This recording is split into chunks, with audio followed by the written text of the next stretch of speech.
Hi, welcome to a Garage Geek 3-in-1 or 4-in-1. I'm not even sure. Now, as you can see, there's a tail right here. I've got a cat and she just wants a lot of loving, but I am filming this video. And as you're going to see, I got a new book and I want to start reading it. So I am not going to be editing this video. So you're just gonna get it the way it is, even with my cat. Let's see if she wants to be on camera. Here she is. So she's one of my 5 cats. Her name is Bonita. So Bonita just wants a lot of loving right now. Okay, TMI, let's move on. So this is going to be one of those hypocritical haul videos. Sorry, I'm being two-faced right now, and I'm gonna show you a bunch of stuff that I got. But at the end, I am gonna go over these comics that I read. So I hope you'll stick around for that. It's going to be weird because normally when I show off comics, you know, there's some downtime, so I have to edit all that out, but I'm just going to leave it the way it is today. All right, so the first, I actually have 2 gift packages. Now, the first one was from Son of Crom, Bjorn. There I go, coughing. Now, he sent me a whole stack of books. So he does a show where you can go on and he just gives away free comics. All you do is you pay for the shipping. If you want, he asks you to. And so, of course I did. But the thing is, it's just fun because you don't know what you're going to get. Everyone gets a comic, but there's 10 of them. And so they're like A through G, whatever the first 10 letters of the alphabet are. And you have to put it in the chat. The first one, and whoever does it first gets that comic. And if you don't get it, you have to wait till everyone goes around and then try to bid another. So it was way more exciting than I thought it would be, and I was hooked. So I actually did it a second time just because I liked doing it. Now the comics are a grab bag. So I'm going to show you 5 that I kept in here because I want to read them. And the rest of them I put in the garage. I looked through them. I'm actually going to send some to a couple of people because after I got them, I didn't want them. But that's okay. But I'm going to show off these 5 that are my favorites that I'm going to actually take the time to read. The other ones I looked through. So the first one is this Book of the Dead. What a cool cover that is. And the cover artist is, I don't know if you can see that, Gray Morrow. Pretty cool. He's an artist I actually have to learn more about. There's my cat. You need to stop. There's a Man-Bat cover. I don't know, I thought that was pretty cool. Okay, no, come here. Come up here. Come on. And the next one is X-Men Archives. And this has a Sienkiewicz cover, I believe. So this reprints the first New Mutants issue that has Legion in it. And I'm so mad because I'm collecting all of the New Mutants issues with the Sienkiewicz covers, and that one's like really expensive, and it's like so stupid. It's just, it's a key, first Legion. Like, who the hell is Legion? And so he's the son of Professor X. So why does that make him so important that it makes the comic really expensive? Was it because they had a TV show that lasted 1 season? I mean, like, get over it. Anyways, so I've got this X-Men Archives of it now. Thank you, Bjorn. This is a comic that I had, and I always loved this art. Frank Miller's one of those artists that you either love or you don't. And I think that is a really cool Frank Miller cover. There's also another version of it with foil. So anyways, this was a short-lived Dark Horse Comics Greatest World. The next one is Lab Rats #1, and it's a John Byrne. Probably he wrote it and drew it. So I read Next Men when I was, a teen. I really like that. And so but I'd never heard of this one. This one might be, because it's from 2002. It's later. I don't know if anybody knows this. Is this a good series? But I'm looking forward to reading that. I'm a John Byrne fan. Okay, so that was from Bjorn. And then I was talking to Sleepy and I was like so excited. I was like, I only need 5 more Commandy issues to complete the entire 59 issue run. And he was like, oh, which ones do you need? So I told him, and he was like, I've got a couple of those and I'll send them to you. And he did. So he sent me number 21. What a cool, okay, like that's weird. I don't want to, make any speculation about it, but what a cool cover that is. And then he sent me number 31. And this one reminds me of like the Celestials. That was it an Inhumans issue? No, Eternals, I think. Doesn't it kind of remind you of that really famous issue of that? Anyways, this one is number 31. And then this one is number 43. So this is after Jack Kirby's run. So that's Ernie Chan cover. Still pretty cool. So now I only need 2 more issues. I'm very excited. Wow. So, but he didn't stop there. So I was chatting with him and talking to him about Cerberus and how I was kind of getting into it. And I was like, it was because of Chanko. He was talking about giving away the phone books of Cerberus. And I was like, man, I've always wanted to read Cerberus, and I love the cover art. And I made a bid on, there were like 5 or 6 of the phone books, and I bid like $80 or $100 on them. I ended up losing it, but I was talking to Sleepy about that, and he's like, oh, you know what? I have this Cerberus art book, and it's a double. Do you want it? And I was like, yeah, I didn't know anything about it. And so he sent it, and I was floored. It is this gorgeous, gorgeous book that has all of the covers. And I mean, these covers are phenomenally awesome, in my opinion. I think the background work on these things are stunning. And I was telling Sleepy that, I mean, look at the detail in that. And he's like, oh, he actually had a background artist doing all the backgrounds, and his name is right here, Gerhard. And I was like, wow, I guess I like Gerhard because, Dave Sims, I'm sure he's a writer, and I haven't read any of the Cerberus to know. But, I mean, his art is fine, but it's the back. Look at the backgrounds. Every single one of these. The backgrounds are stunning. I mean, look at this. And I was just going gaga because this book is so beautiful. And I mean, I wish I had the splash pages from these comics as well. So I need to do something. We found a place online where you can download the files and, read them. I'm going to see. I don't know if they're available. I don't like to buy things digitally, though. I like more to own them. I don't mind like renting them from the library and reading them once that way, but my library doesn't have Cerebus. So anyways, he didn't stop there. He sent me 2 more. And he sent me this, The Life and Art of Alex Toth. And this is a really, really cool book. And I don't know much about Alex Toth, so I'm really looking forward to this.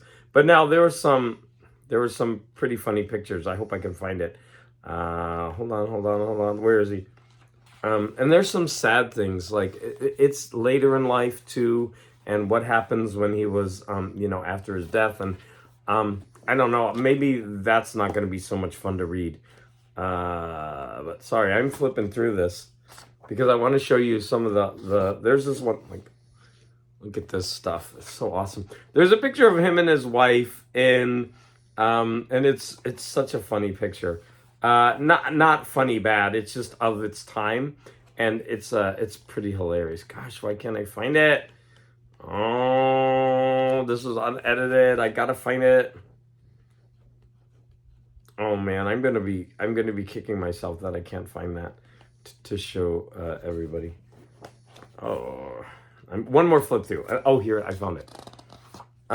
This picture is just so hilarious. I mean, look at the way, they're dressed, the background, he's got a cigarette. And this is he and his wife in their house in the Hollywood Hills, December 1979. So I would have been about 11 then. Look, that I love it. That is so awesome. And there are more pictures like that of him of Alex Toth with his family. And then finally he sent me this Al Williamson Archives Volume 2.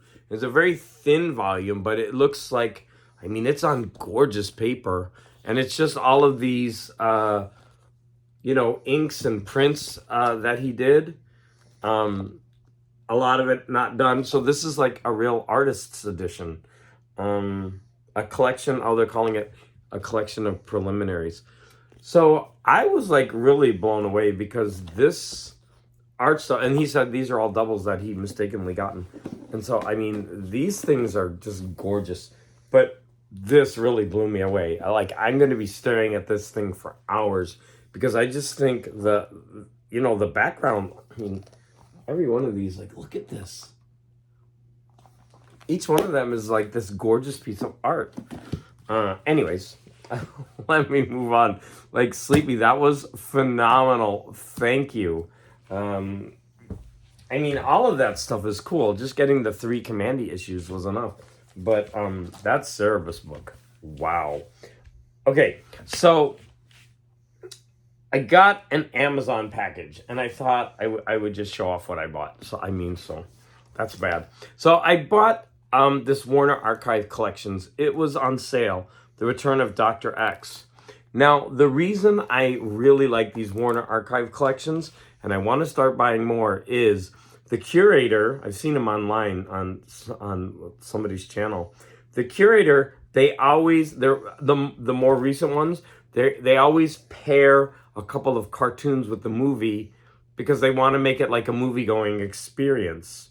And this one also has archival commentary. And then the classic cartoons Doggone Modern and Porky's Hotel. I mean, in the special features.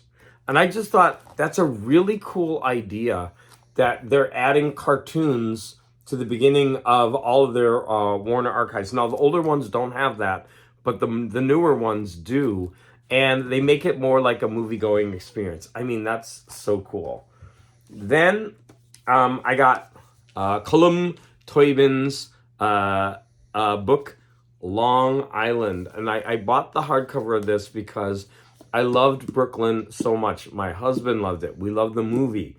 And so this is a sequel to that. And, I mean, look at this gorgeous wraparound art. And so, I mean, it's a book.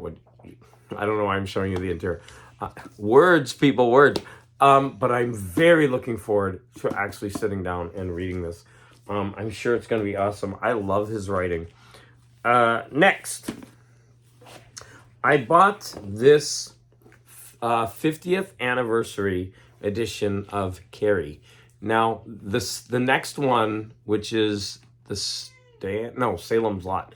Salem's Lot is almost out. So, I mean, I've seen online or on YouTube people showing off advanced copies of it. So for each book, they're putting it out. They're releasing it in this kind of foil edition. And I thought that would be a great way to start collecting Stephen King's books as they come out for the 50th anniversary. And so even though it was a little bit expensive, I decided to go ahead and purchase it.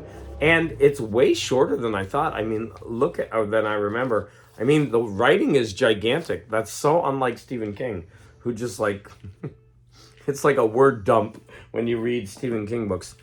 I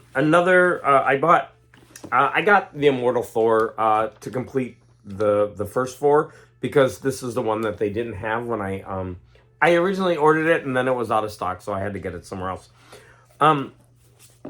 Geeks Love Dogs. I hope I got that right. He was talking about how this is the only book that he's ever read that like really, really creeped him out. And I think he couldn't finish it, he said, because it creeped him out so much. I'm not sure. And that is Goth by Otsuichi. And so I was like, hey, who wouldn't want to read a book like that? Now, I'll probably regret this because there was a YouTube video I was watching where the guy was like, it was a list of the 10 most disgusting books he's ever read. Okay, so I went ahead and read one, and I regretted it. It was truly disgusting. I haven't forgotten it to this day. and its tender is the flesh. Okay, my cat wants to get out, so I'm gonna have to like do this and talk to you. So that book was so disgusting that I, even though I finished it, I still remember it being so gross. No, I hope I can. Ew, that was like too close up. All right, I hope you enjoyed going on a little journey with Garage Geek. All right, it's back in my holder. Okay, so hopefully I will not regret buying this book, but as soon as this video is done, I'm going to start it. I'm looking forward to it, and because I want to read this before Halloween is over. I bought this on the calculation of volume number 1. And this is by Solveig Ballet. And it's translated, and has something to do with time travel. And there are multiple volumes of this. And I just thought, this is so weird. And the cover is so appealing. Each cover of these slim volumes has a slightly different color variation and pattern of this. And I was like, this is so interesting that I've got to try it. And so I went ahead and bought this, and I read the first paragraph, and it's already weird but really interesting. I'll just read the first couple of lines.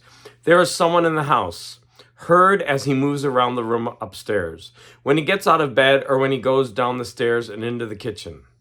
There's the gush of water through the pipes when he fills a kettle. So the sentences aren't complete in many instances. It's just like rattling off these thoughts. But I don't know. Like, this could be really, really interesting. But this one I'm definitely reading first. And then I splurged. And I was doing an Edgar Allan Poe puzzle for my other channel. And I was finding out about a Harry Clarke who initially illustrated Poe, or one of the very early ones. And this isn't a facsimile edition. There are facsimile editions out there, but it's got the illustrations, and it was much cheaper, I think. And plus, it's got this gold foil in it. And then there are small illustrations, and then there are full page ones. Here's another one.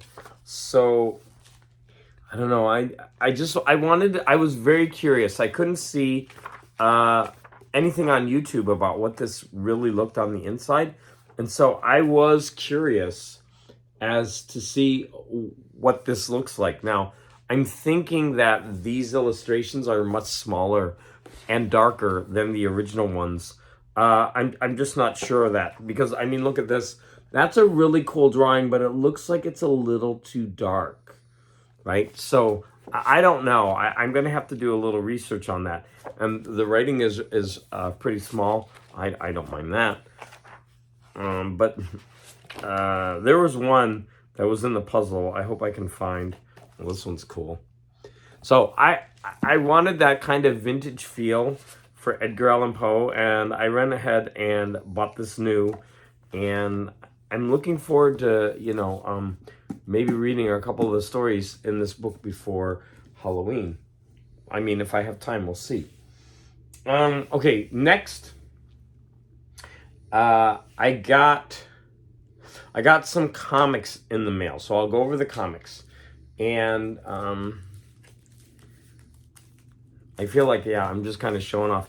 Like, here, I bought, I got some comics, and so I'm not showing all of them, but I really was digging this Mike Allred art. I'm pretty sure that's who that is. I didn't check. I hope I'm not talking out of my ass. Okay, and this is Batman 66 meets the Man from U.N.C.L.E. I'm trying not to buy that many new comics, but I really liked the art on this. There's some kind of like chameleon or whatever they're called, and he's the atom is near him. I just thought it was a pretty cool cover. Here's another one of the Mike Allred Batman meets Steed and Peel, and this one is Grayson And I have the collected edition of this, but look at that art. It's just, I mean, that art is phenomenal. I mean, wow. And of course, I picked up some Alex Ross art. Look at this as Cloak and Dagger, but they're like reversed. Wow. And I got a copy of one of the Alien Worlds. This one is number 8. Like, just fun. Look at that. Here's a Nick Fury Agent of S.H.I.E.L.D. This is from 1970, number 16. I mean, what is going on with Nick Fury? I mean, like, they have him in this, like, weird cocoon. They're going to throw him out of the building. But, I mean, the art in that is actually really, really cool. And I know who did that art. I just can't remember it off the top of my head. Really famous artist. I don't think that's Steranko, but I could be wrong. And so there's a couple more that I want to show off. I got this. This is really small. I didn't realize it was this small. This is Fat Freddy's cat. And I guess I was intrigued by the guy in his underwear feeding all these like weird looking cats. They're everywhere. I mean, like everywhere. This just looked really fun. Here is another I've got a bunch of Alex Ross covers. I mean, this shadow. I mean, gosh, look how amazing that art is. Look at this one. Wow, just drink that in. Look at how beautiful that is. This is Conan number 11. And that's Barry Windsor Smith art, but I didn't realize that this is square bound. That's pretty cool. Now, I don't know if this is Alex Ross or not. It certainly looks like it, but I love Electro. One of my favorites. Look at that cool cover. I really like these old Archie Madhouses with this square around it. And look, this is a pretty cool image as well. I only have 2 or 3 of these. But anyways, I got Defenders number 2. Wow. I don't have number 1 yet. That's on my list. But that one's, of course, going to be... I just hope they put out a facsimile. That would be better. I got a bunch of Archies, but I'm going to show this one off. I thought this was really funny. He says, gosh, I feel so conservative in my red, yellow, and purple outfit compared to them. Pretty funny. Here's another Alex Ross. I think, oh, look at this art. Like this is like totally different. So Jay Lee art is often weird. And I mean, look at this. All the heads of the X-Men, even Magneto and Namor, they're all on spikes. I mean, and look at it, the way his body looks. It's just such a weird image. And then finally, I'm gonna show off this Unexpected because I love anything with spiders. And then look at that, isn't that cool? That is creepy. And finally, I got a slab. I don't know, like, why. Why did I do that? I don't have any room for slabs. I probably paid something really, really ridiculous, like under $10 or maybe under $15. And so I got this, a 9.0. It's a Neil Adams cover of a comic that, you know, isn't very famous. And even the back, like, has art on it. But, yeah.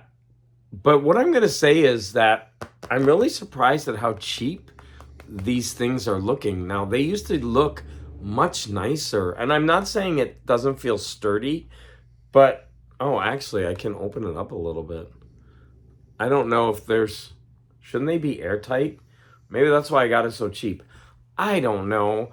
But they just seem flimsier these days than when they first started. But anyways, I'm happy to have that comic. 9.0. All right, I've gotten for something ridiculously cheap. Now, I was on a website of, like, I have a bunch of really B movies. And I went on a website, and it's called, I think, oldmovies.com, and I got a box. I just went ahead and ordered them. They were ridiculously cheap. The quality is going to probably be really bad. So I'm just going to show them off. That Uncertain Feeling by Ernest Lubitsch. And I'm telling you, I got these for like $1 or $2 each. Here is 13 action thrill episodes of The Green Hornet. Now, of course, you can see all these on YouTube, but I just thought, for the price, what the hell? Like this one, I don't think, like, is this worth even $1 or $2? Reefer Madness and the Cocaine Fiends. Oh my God, like, why did I buy that? Redneck Zombies, and I think it's Redneck Zombies 1 and 2. I don't know, it has a 2 on it. I don't know why it has a 2 on it, but Redneck Zombie. This is probably going to be so awful. La Momia Azteca. Oh. Wow, this is cool. La Momia Azteca. I forgot. No, this one is a Spanish language movie. And it's reminding me of, what's the guy in the mask? I bought a bunch of the movies for my husband. The guy in the mask. Can't remember. But anyways, it's kind of reminding me of that. But what a cool, what cool art that is. Right? A couple bucks. Gangbusters. VCI Cliffhanger Collection. So these are those old serials. And, I mean, look at the art. So cool. It's probably going to be so cheesy, but who cares? It's going to be, yeah. I mean, that's why I bought him. The Human Monster with Bela Lugosi. Next one. Okay, this one is a really strange one. Dennis Woodruff. Now, I actually looked him up, and he makes these very, very strange movies, low budget. And I went ahead and bought it. I think this is going to be really strange to watch. One Step Beyond, 12 classic TV episodes. Probably a poor man's Night Gallery. Not Night Gallery. What's the other one? I forget. Now, I got a couple of Blu-rays. So these were a little bit more expensive, maybe $3 to $4. Jack Armstrong, The Brave Ones in CinemaScope. I mean, really cheap. Buck Jones collection. So I guess he was a silent film star. Oh, 15 chapters. Red Rider. Look at that. And here's another one. And this one is 12 super chapters. And this is Buck Jones, Gordon of Ghost City. All right. So those are all of the DVDs, the cheap ones. I did buy, I bought a bunch of more expensive ones. This is turning into a long video. What happened, Nina? You want to come over? Come here, honey. So these ones I bought for a little bit more. Oh, no, this one was super cheap. Elvira's movie Macabre. So it's a double feature of probably really bad movies. The Doomsday Machine and Werewolf of Washington. Oh, gosh. Okay, come on up. Come here. Now, they have a series that I wanted to try. And I just think the packaging is cool. So all of these movies are in like retro VHS. Even though they're in the DVDs. And I just thought it was really neat. So I did pay like $6 or $7 each for these. But I wanted to try it. And this was Mutant Cannibals on the Loose. Larry Buchanan's in the year 2889. I mean, look at the back of that. This is probably not going to be worth $7. Look at this. Battle Beyond the Sun. Like, what kind of vagina monster? Oh, Vagina Dentalis. I mean, seriously, who could not? Like, I had to buy that. What horrors await them? I guess the vagina is going to chew you up. I mean, that's basically in a race against time to reach Mars. But look how it's like, this is a sticker. But look how it looks like a distressed VHS tape. It's so cool. Rod Serling, Encounter with the Unknown, 3 Tales of Supernatural Horror. That's going to be fun. Come on. Even if it's trash, it's going to be fun. Okay, 4 more of these. Eyes beyond the star. Oh, no, behind the stars. Look at that. Oh, that doesn't look B-movie at all. What does it say? There's no place on earth to hide, no one to trust. They will find you. No, just give in, I guess. Okay, 3 more. This one is called Panic. A horrible lab accident. A hideous, bloodthirsty mutant. A perfect time to panic. Yeah, I think I would too. A horrible, bloodthirsty mutant. This one looks really weird. The Sadist. Look how happy he looks. He's like, ooh. What fiendish passion twisted his mind to delight in torment, torture, murder? Arch Hall Jr., The Sadist. Look, DVD, even though it's it looks like a VHS. And then the last one I bought, look at this. What? Escape from planet Earth. I guess you got to get out of here fast. They escaped Armageddon, but the real danger lies ahead. I mean, come on. I need you to put in the comments which of these you need me to watch first. Did I waste my money on that? Absolutely. Was it worth buying? I think so. I mean, I am definitely going back and buying more in this series. How cool are these? Yeah. I don't need to save for retirement or anything. Let me just buy all these this trash. Okay, so I said I was going to show these off and I was going to talk about them, but this is already 30 minutes. Like, how did I take 30 minutes on all this? And so I want you to leave in the comments if you would like me to go over these issues of comics that I read. This one was great. Please let me know in the comments, and I can make a separate video on that and probably read a couple more and go over them. But anyways, I want to thank you for coming along with me on this hypocritical haul. I want to thank Son of Crom. I want to thank Sleepy Reader. And then I want to thank myself for buying all this stuff. Please go ahead and leave any comment that you like. And your support is always greatly appreciated.